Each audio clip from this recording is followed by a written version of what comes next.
Bonne journée, chers téléspectateurs de la chaîne YouTube du magazine international. Ici encore, Fritz Edlina. Aujourd'hui, nous avons une conversation avec un jeune collègue d'Autriche, Dieter Reinich. Nous discutons d'une expérience qu'il a personnellement vécue il y a quelques jours. Il s'agit d'une conférence à Berlin sur le thème de la guerre de Palestine-Gaza. Cette conférence a été dissoute par un commando de la police ou de l'armée allemande 2 heures après son ouverture. Plus de détails à suivre. Pour commencer notre conversation d'aujourd'hui, cela complète parfaitement notre dernière discussion que nous avons publiée il y a 2 jours. Ideal zu unserem letzten Gespräch, das wir vor 2 Tagen ins Netz gestellt haben. Das war die Wiedergabe eines Gespräches, das unser... C'était le résumé d'une discussion que notre collègue suisse, travaillant au Japon, Pascal Lothars, a eue avec un scientifique des médias allemands et un sociopsychologue suisse, Harald Welzer et Leo Keller. Ils ont parlé d'une étude scientifique qui a déjà été publiée. Le résultat de cette étude a montré que les principaux médias allemands, dans leur couverture des sujets internationaux actuels, tels que la guerre en Ukraine ou la guerre de Gaza, sont souvent en contradiction avec les attitudes de la population allemande, telles que recensées par les sciences sociales. Une thèse provocante du professeur Welzer lors de notre conversation il y a 2 jours était que les principaux médias allemands tentent de rendre la guerre en Ukraine attrayante pour le public allemand, en suggérant que c'est la seule solution raisonnable.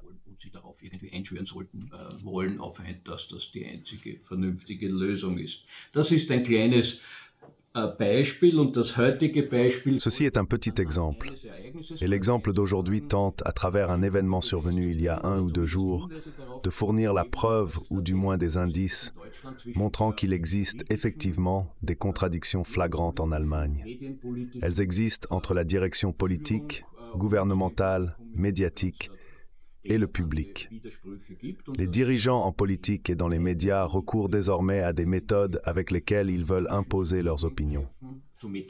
Comme on peut le voir aussi à partir des premières réactions après cette intervention à Berlin, ces méthodes sont en contradiction flagrante avec la Constitution allemande, en particulier avec les dispositions fondamentales concernant la liberté d'expression et la démocratie. Dieter Reinich était à cette conférence qui a commencé puis a été interrompue et annulée. Je suggérerais d'abord, Dieter, raconte-nous comment les événements se sont déroulés là-bas à Berlin.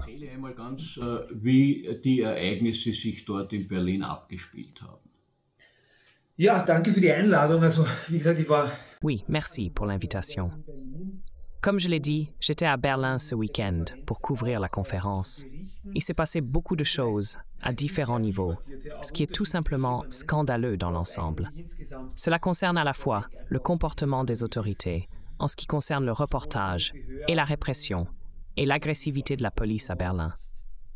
Je reviendrai là-dessus plus tard. Mais je vais commencer par raconter le week-end chronologiquement et décrire les différents incidents. Donc, je suis arrivé vendredi matin, directement à la conférence de presse qui avait lieu dans le quartier de Wedding, donc au nord de la gare centrale.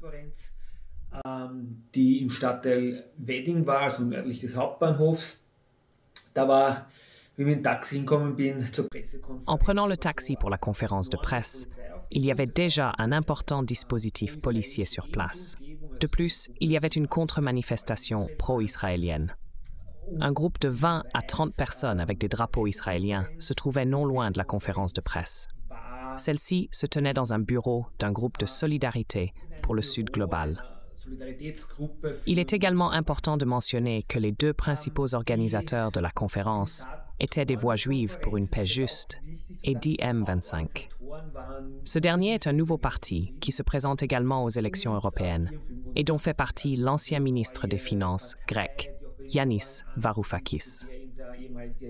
Griechische Finanzminister Yanis Varoufakis gehört. Ich glaube, das ist auch wichtig zu wissen, wenn man sich die Reaktionen in den Medien... Je crois qu'il est également important de savoir que lorsqu'on regarde les réactions dans les médias, et aussi celle de la ministre de l'Intérieur allemande Nancy Faeser, il est important de dire qui étaient les organisateurs.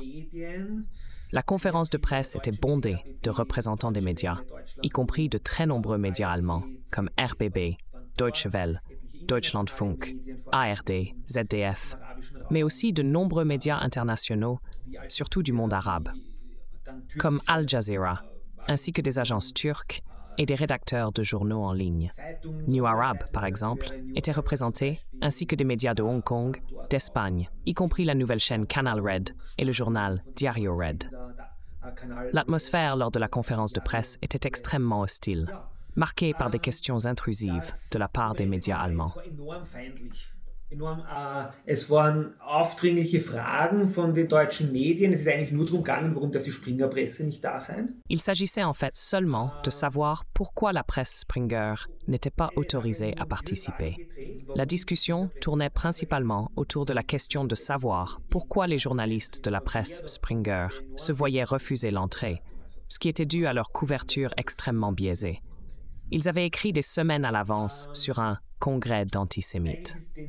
Donc, au cœur, c'était la seule préoccupation des journalistes. Comme tu l'as déjà mentionné, la question a été posée par une collègue des médias allemands, Anne Wieland-Hobern, qui est une compositrice juive et participe activement à Voix juive pour une paix juste. Elle était l'une des porte-paroles de la conférence. Lors de la conférence de presse, elle a demandé « Êtes-vous antisémite ?» Die haben einfach bei der Pressekonferenz gefragt, sind Sie Antisemit? Einfach so. Tout simplement. Pourquoi je mentionne cet exemple? On a clairement vu, surtout en Allemagne, que de telles questions, qui sont évidemment très problématiques d'un point de vue éthique, médiatique, sont simplement posées. Êtes-vous antisémite? Lors de la conférence de presse. Mais il semble que dans le paysage médiatique allemand, cela soit désormais relativement indifférent de savoir si on maîtrise son métier ou non. L'essentiel est de représenter l'opinion correcte. Et l'opinion dominante était que ce congrès était mauvais. Et cela devait être présenté ainsi. Oui, lors de la conférence de presse, les locaux pour le congrès ont également été révélés. Ils n'étaient pas connus auparavant en raison de menaces contre le Congrès. La police s'est montrée très agressive, même lors de la conférence de presse. Sehr aggressiv auch bei der Pressekonferenz.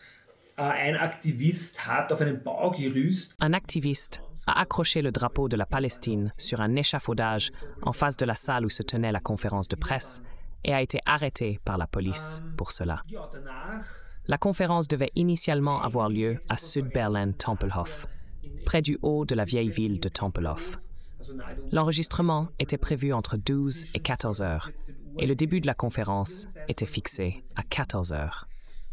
Je suis arrivé juste avant 14 heures, et j'ai appris que la police refusait l'entrée dans les locaux privés loués. Il s'agissait d'un organisateur privé qui avait loué cet espace, cette salle. En raison des contrôles de sécurité, je ne sais pas, des vérifications de bombes ou quelque chose de similaire, la police a retardé le début de 2 heures. Sonst was hat die Polizei das alles schon mal 2 Stunden verzögert. Also es gab von Beginn eine enorme Verzögerungstakt. Ainsi, dès le début, il y a eu une énorme tactique de retardement, de sorte que le congrès n'a pas pu se dérouler comme prévu. Ce n'est que bien plus tard. Oui, et puis est venu le deuxième point. La police a réduit la capacité de la salle, qui était initialement prévue pour 650 personnes, à 250 personnes à court terme en raison de mesures de sécurité incendie. Elle a dit que seulement 250 personnes étaient autorisées à entrer, bien que la salle ait été prévue pour 650 personnes. Cependant, les gens qui avaient acheté des billets étaient déjà là. Finalement, il a été décidé de laisser entrer d'abord les organisateurs et les groupes qui avaient des stands. Cela incluait la faction du parti de gauche et les participants du Jungwelt, où des partenariats médiatiques ont été formés. Des groupes palestiniens vendant des écharpes et des t-shirts étaient également présents.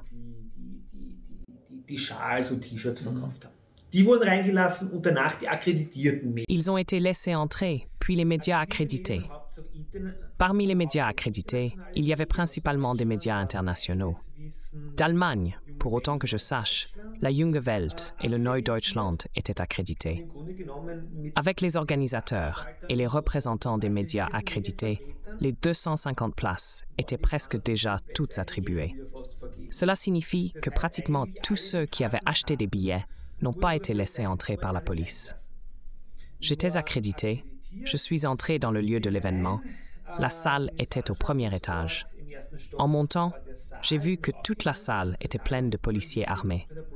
Il y avait certainement 50 policiers armés dans la salle qui se tenaient aux entrées et étaient assis, pour certains, sur les places des visiteurs.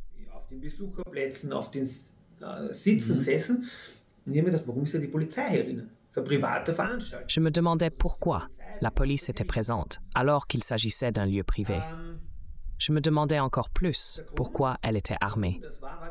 La raison en était que la police avait déclaré le congrès comme une manifestation à l'intérieur à la dernière minute et expliqué qu'il devait être présent lors d'une manifestation. Une telle situation, une manifestation à l'intérieur, où la police décide simplement d'être présente dans un espace privé, je n'avais jamais vécu cela. De plus, le bâtiment avait plusieurs étages et comprenait différents espaces. J'ai également appris qu'un procureur était assis dans une pièce adjacente, prêt à distribuer des plaintes.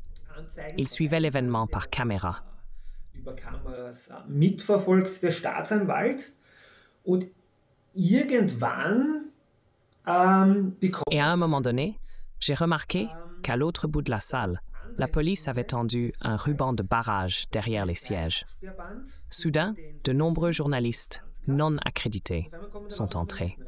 Il y avait des journalistes officiellement accrédités qui avaient reçu un ruban bleu et s'étaient inscrits sur la liste d'accréditation. Cependant, sous prétexte qu'il s'agissait d'une manifestation à l'intérieur et que lors d'une manifestation, les représentants des médias étaient autorisés, la police a laissé entrer toute la presse allemande et la presse Springer par l'entrée arrière de la salle. Cela s'est fait contre la volonté des organisateurs. Il y avait un grand désordre et cela a pris pas mal de temps. Ja, also es war ein rechter Durcheinander, es hat ziemlich lang gedauert. Durch die Personenkontrollen hat der Kongress schon mal sehr spät begonnen. En raison des contrôles d'identité, le congrès a commencé en retard. Avant les mots de bienvenue, une déclaration de la police a été lue en 3 langues, allemand, anglais et arabe. Elle expliquait quels symboles d'organisation interdite ne devaient pas être montrés, que les déclarations antisémites et la glorification de la violence étaient interdites, semblables aux annonces faites au début des manifestations. La police a exigé que l'annonce soit également faite en arabe, mais n'a fourni aucune traduction. Par contre, c'est traduite spontanément en arabe. Das heißt, es ist aus dem Stand in Arabisch übersetzt worden. Diese Übersetzung hat nachher der Polizei nicht gepasst. Cette traduction n'était pas satisfaisante pour la police, car elle estimait que certaines phrases n'avaient pas été correctement traduites en arabe. Cela signifiait qu'il fallait relire le texte en arabe. Il s'agissait donc d'une tactique de retardement de la part de la police pour entraver le bon déroulement du congrès. Ensuite, il y a eu le discours de bienvenue, qui expliquait brièvement pourquoi le congrès portait le titre « Nous accusons » et de quoi il s'agissait. Il était question du fait que, sur la base d'une décision de la Cour internationale de justice de La Haye en janvier, qui a lancé la procédure concernant un génocide contre Israël à l'initiative de l'Afrique du Sud, l'Allemagne a été critiquée pour son soutien à Israël. L'Allemagne a fourni environ 1/3 des munitions utilisées par Israël depuis le 7. Israel seit dem 7. Oktober einführt, eben kommen aus deutscher Produktion. Octobre proviennent de la production allemande. C'est pourquoi notre accusation est la suivante. L'Allemagne se rend complice de génocide. Après l'accueil, le premier plénum qui traitait de l'histoire de la Palestine des 75 dernières années a commencé, donc depuis 1948, depuis la Nakba. D'abord, une journaliste et historienne palestinienne a parlé de ses expériences et a rapporté sur la Nakba. Ensuite, Salman Abou Sita devait prendre la parole. Il est chirurgien et actuellement recteur de l'Université de Glasgow. Er ist Rektor der Universität Glasgow derzeit. Non, c'est le père du chirurgien. Salman Abou Sita est l'aîné. Tu confonds le père avec le fils. Non, le chirurgien qui devait directement au Gradesnir. Schon, ja, aber der Salman Abu Sitta, das ist der Ghassan Abu Sitta. Oui, mais Salman Abu Sitta, c'est Ghassan Abu Sitta. Excusez-moi, je les connais tous les deux. Le chirurgien est Ghassan Abu Sitta et son père, c'est un historien de 85 ans et il aurait dû parler par vidéo. Und der hätte dann über Video sprechen sollen. Exactement. Donc les deux devraient parler. Salman était prévu pour le premier plénum pour parler de l'histoire de la Palestine et Ghassan Abu Sitta devait parler le soir lors du dernier plénum. Il a travaillé pendant quelques semaines dans des hôpitaux à Gaza et devait parler de son engagement là-bas. Son père, quant à lui, parlait de toute l'histoire de l'Al-Nakba et de l'oppression. Passt schon. Genau, also war im Rahmen von Ärzte ohne Grenzen eben Exactement. Donc il était en mission pour Médecins sans frontières à Gaza. À tous les deux, comme on l'a su plus tard, une interdiction d'activité en Allemagne a été imposée. Son discours a donc dû être transmis par vidéoconférence. Environ 1 minute après le début de son discours, j'étais assis au milieu de la salle, en face de la scène, où les journalistes étaient avec leurs caméras. J'ai vu le commandant de l'opération policière faire signe à son collègue de l'autre côté depuis le côté droit. Ensuite, ils sont venus des deux côtés vers la scène, se sont positionnés en demi-cercle autour d'elle, et soudain, l'électricité a été complètement coupée. Donc la lumière et tout.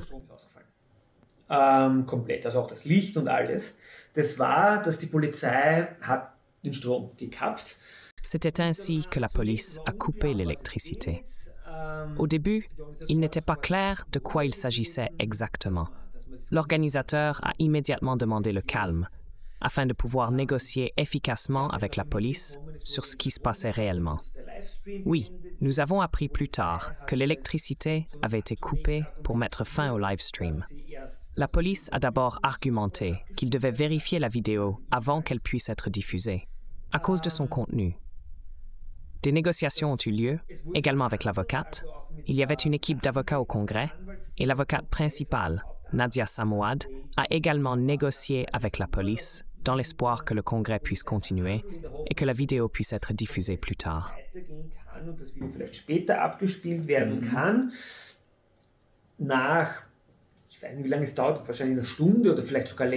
Après un temps incertain, probablement 1 heure, ou peut-être même plus long, possiblement 2 heures, qui semblaient interminables, la police a finalement annoncé que le congrès était terminé et que la salle devait être évacuée.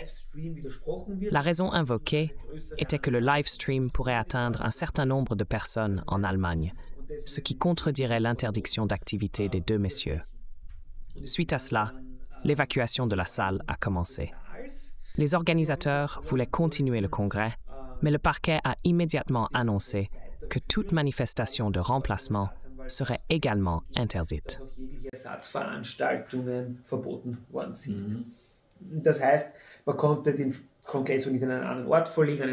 Cela signifie que le congrès ne pouvait être déplacé ni vers un autre lieu, ni à une autre date.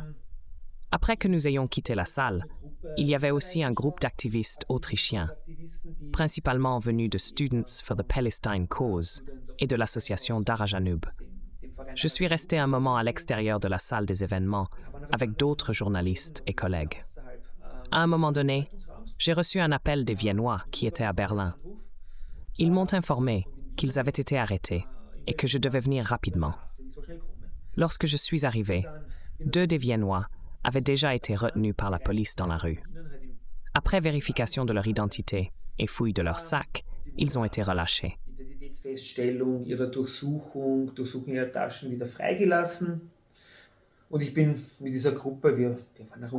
J'étais avec ce groupe, composé d'environ 15 à 20 personnes, en route vers la station de métro Alt-Tempelhof.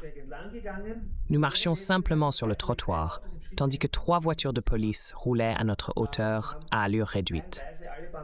À intervalles réguliers, des policiers sautaient des voitures, arrêtaient des individus de notre groupe, procédaient à une vérification d'identité, puis repartaient. Sur le trajet d'environ 500 mètres ou 1 kilomètre du lieu de l'événement à la station de métro, des personnes de notre groupe étaient constamment embarquées, sans aucune raison.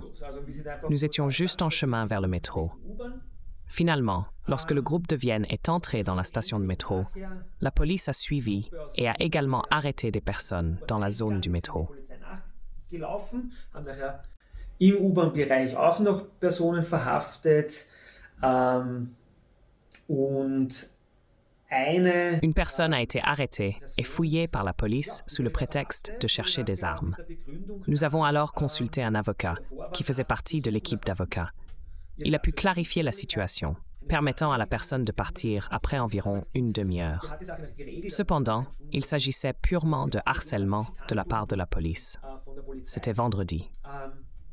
Le samedi matin, les organisateurs ont annoncé une autre conférence de presse. Ils ont invité les médias accrédités une demi-heure avant le début et n'ont laissé entrer les non accrédités dans la salle qu'après. Autant que je pouvais voir, seul le RBB, c'est-à-dire Radio Berlin-Brandenburg, était présent. Radio Berlin-Brandenburg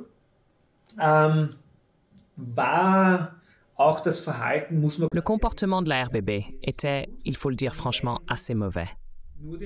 Ils se sont en effet contentés de filmer l'espace et les autres journalistes présents, et non la conférence de presse. Cela n'a changé qu'après que les organisateurs les aient avertis pour la 3e fois que la conférence de presse se déroulait à l'avant et non à l'arrière. Ils ont ensuite été priés de filmer la conférence de presse ou de quitter la salle, ce qu'ils ont finalement fait.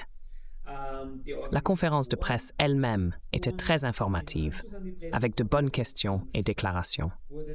Par la suite, une grande manifestation de protestation a eu lieu devant l'hôtel de ville de Berlin, le siège principal de l'administration de la ville.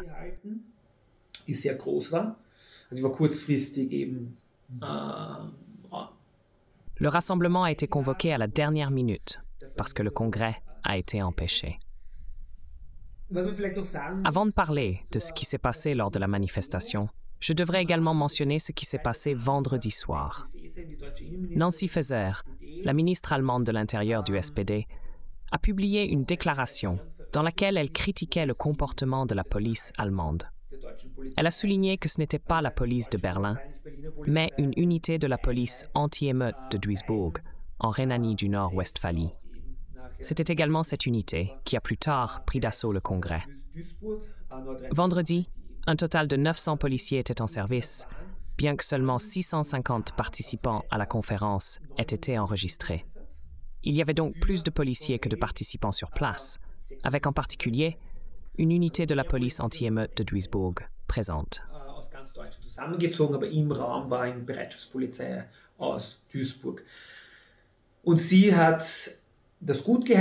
Elle s'est comportée correctement et bien. C'est aussi important en ce qui concerne la question de la formation d'opinion, ce que j'ai souligné au début. Les organisateurs, c'est-à-dire la Voix juive pour la paix juste et le parti TM25 de Yanis Varoufakis, ainsi que Nancy Faeser, ont souligné qu'il était important de continuer à observer la scène islamiste à Berlin. Bien qu'il faille clairement dire que, si l'on regarde le programme de l'événement et les orateurs, ceux-ci provenaient principalement du spectre laïque de la Palestine, ou tendaient à venir d'un spectre laïque nationaliste arabe, nationaliste de gauche des organisateurs.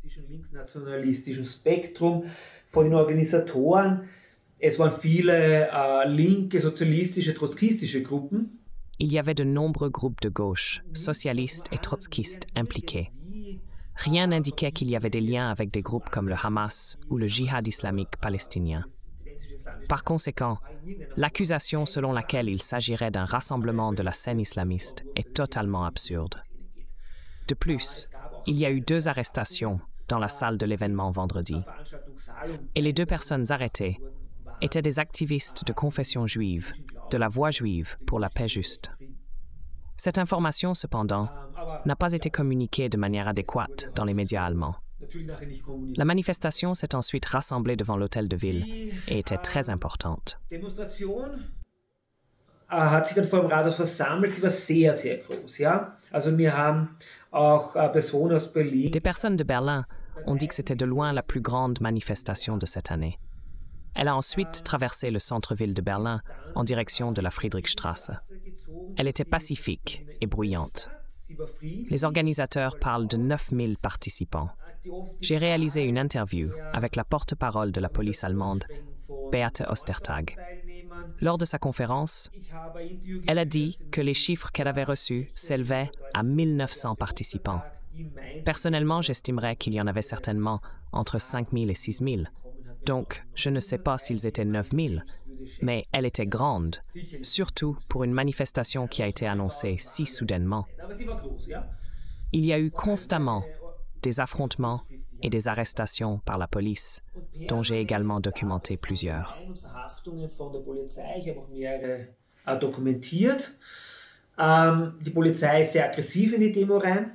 La police est intervenue de manière très agressive dans la manifestation. Il n'y avait aucune justification évidente pour l'arrestation des personnes. Lors d'une arrestation, moi et d'autres journalistes, y compris 2 journalistes espagnols travaillant pour une chaîne de télévision au Qatar, ainsi que 2 journalistes travaillant pour l'agence de presse turque, sommes passés derrière le cordon de police avec nos cartes de presse. Il s'agissait d'une jeune femme qui était arrêtée. La police allemande amène toujours des camions de transport de prisonniers lors de telles manifestations. La jeune femme a été emmenée dans un tel véhicule et à un moment donné, on a entendu des cris venant de l'intérieur. J'ai documenté cela. Elle a commencé à pleurer et à crier qu'elle ne pouvait pas respirer.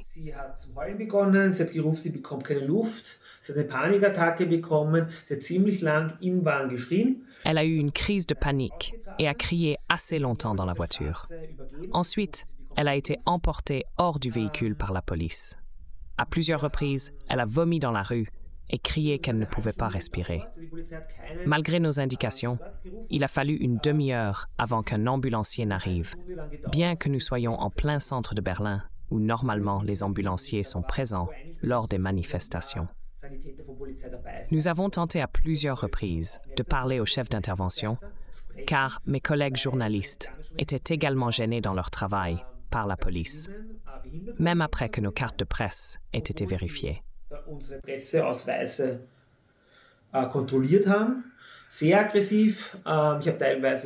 J'ai également filmé en partie l'approche agressive envers les journalistes.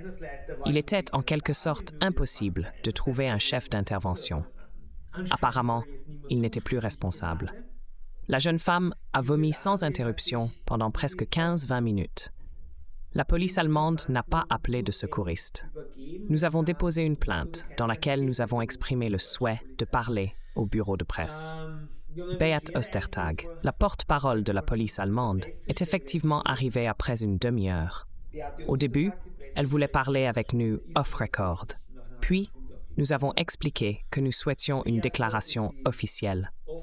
Elle a alors dû consulter à nouveau la direction de l'intervention pour clarifier ce qu'elle pouvait déclarer publiquement.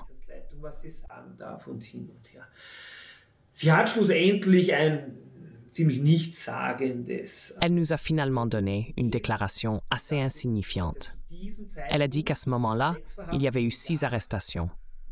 Après qu'elle nous ait donné cette déclaration, j'ai cependant personnellement assisté à 2 autres arrestations. Elle a expliqué que l'une des raisons des arrestations avait été la tentative de vol d'une caméra de police et la tentative d'empêcher l'intervention de la police par d'autres manifestants. Oui, c'était après la manifestation. C'était une autre manifestation, comme elle l'a également confirmé.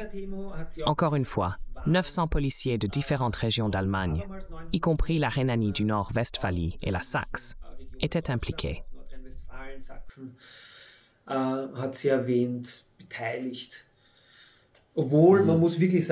Bien qu'il faille vraiment dire que c'était une manifestation entièrement pacifique, je n'ai moi-même vu aucun symbole d'organisation classée terroriste dans l'UME même.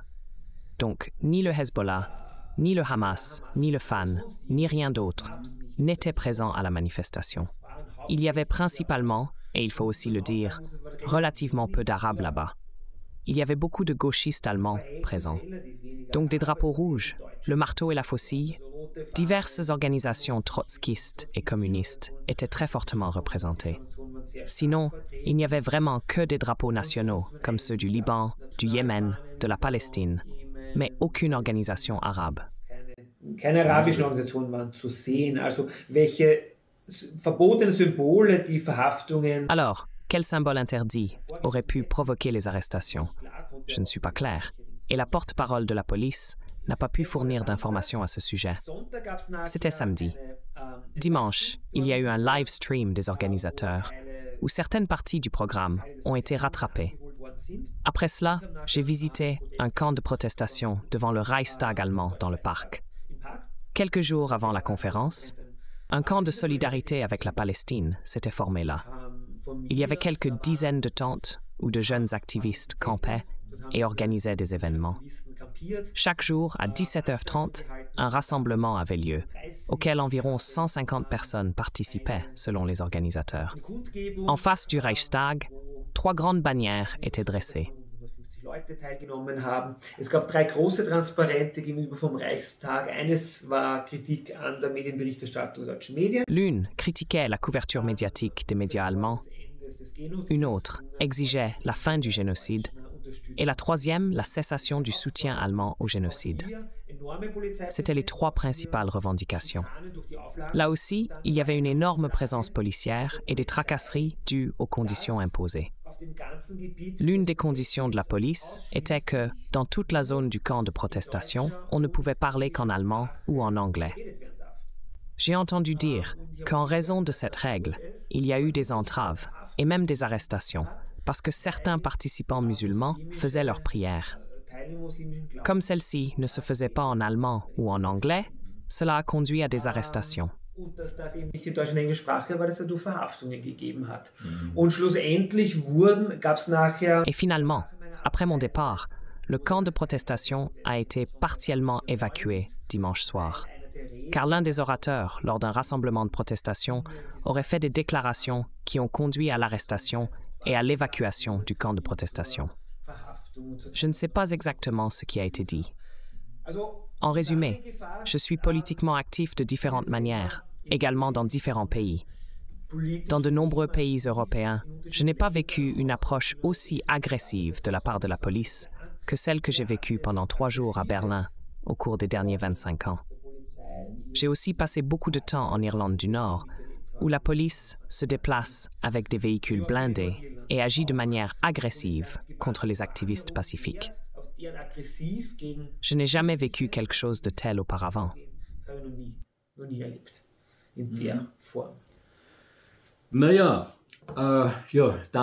Merci d'abord pour le rapport. La question continue d'être rapportée et discutée. Par exemple, il y a des histoires, comme celle de l'ancien ministre des Affaires étrangères grec.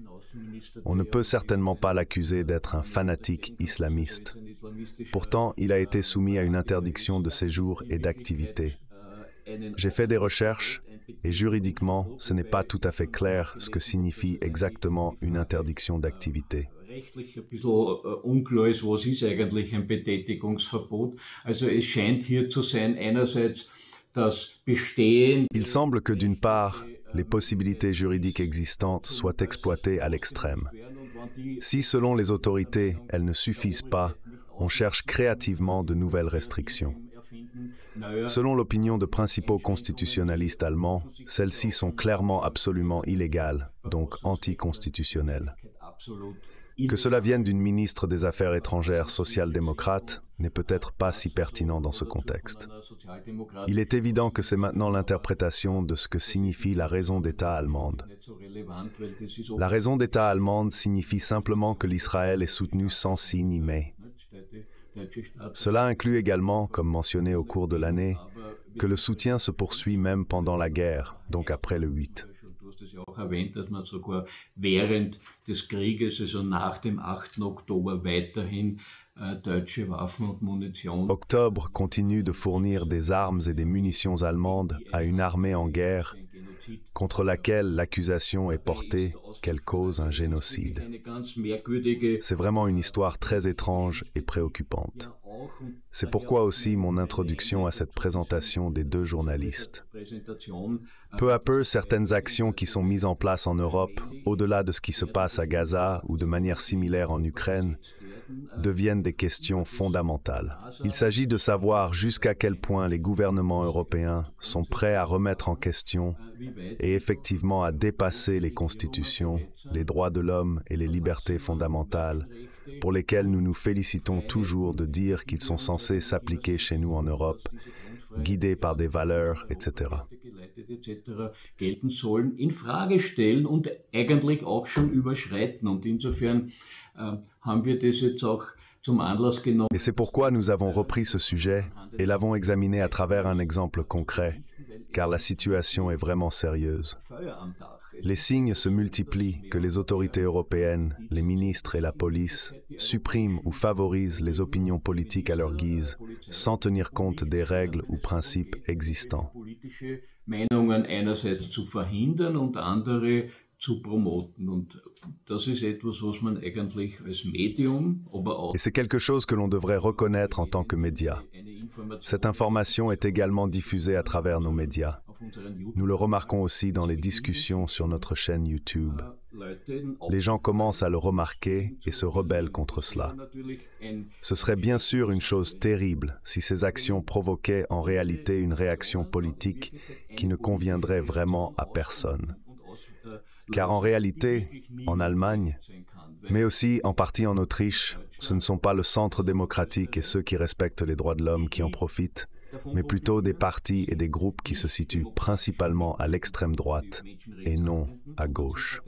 Die in Wirklichkeit überwiegend am rechten Eck und nicht einmal am linken Eck stehen. Also insofern ist es eine sehr, meines Erachtens nach und unseres Donc, Erachtens nach eine sehr à mon avis et à notre avis, c'est une affaire très dramatique et on ne peut simplement pas passer à l'ordre du jour.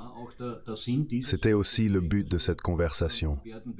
Nous continuerons également à aborder ces questions des droits de l'homme dans d'autres contextes. Il ne s'agit plus seulement de savoir si les actions de l'armée israélienne constituent un génocide. Cette question est entre les mains des juristes et des avocats internationaux en droit des peuples. Il s'agit plutôt des effets sur notre système. Il y a le risque qu'une alliance entre le mainstream politique et journalistique travaille réellement à un démantèlement progressif des droits fondamentaux démocratiques. On ne peut en fait pas être d'accord avec cela. Gebaut wird und dem kann man eigentlich nicht zustimmen. Vielleicht, wenn ich da noch was beifügen darf. Peut-être, si je peux ajouter quelque chose. Il y avait différentes choses, par exemple l'extension ou la surinterprétation de diverses lois et règlements. Un point à cela est qu'on déclare simplement quelque chose dans l'espace privé comme étant une manifestation. Jusqu'où cela va-t-il?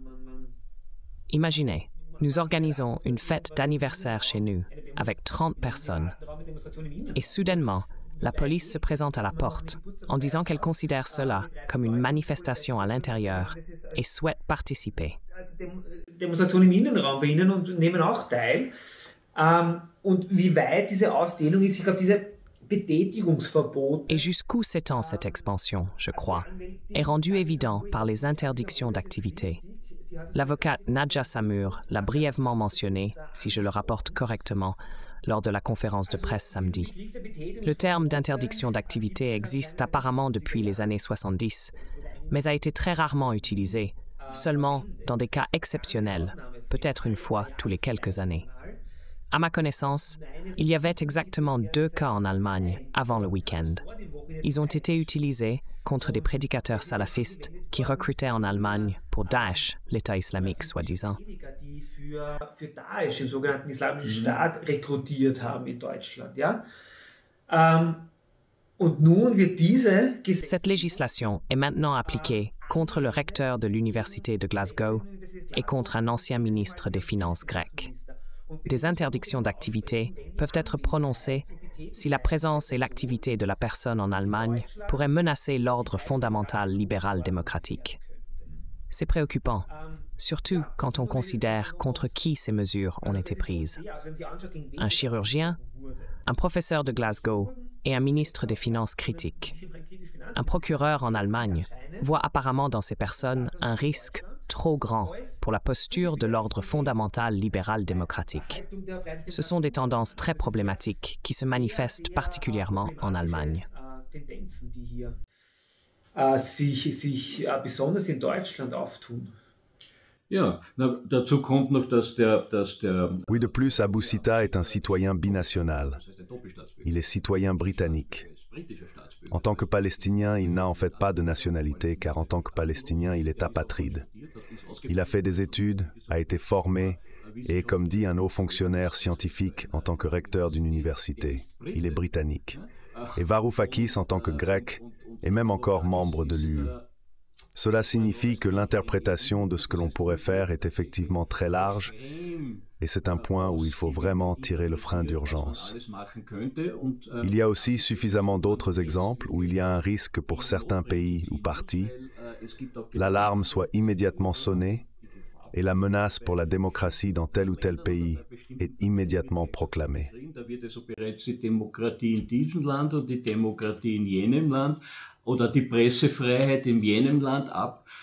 Où la liberté de la presse est restreinte dans le pays concerné. Mais la direction que prend l'Allemagne mène exactement dans cette direction, et les gens agissent en conséquence. Indépendamment du fait qu'il s'agisse de droite ou de gauche, de Palestiniens ou de Juifs, d'Iraniens ou d'Écossais, ce qui doit réellement primer, c'est le respect des droits de l'homme et de l'ordre constitutionnel. Sinon, nous pourrions nous réveiller après-demain et découvrir qu'une sorte de dictature européenne s'est à nouveau établie. Cela ne doit pas arriver. En ce sens, merci beaucoup pour ton rapport. Merci également à nos téléspectatrices et téléspectateurs pour leur intérêt et leur attention. Nous resterons certainement sur le qui-vive concernant ce sujet.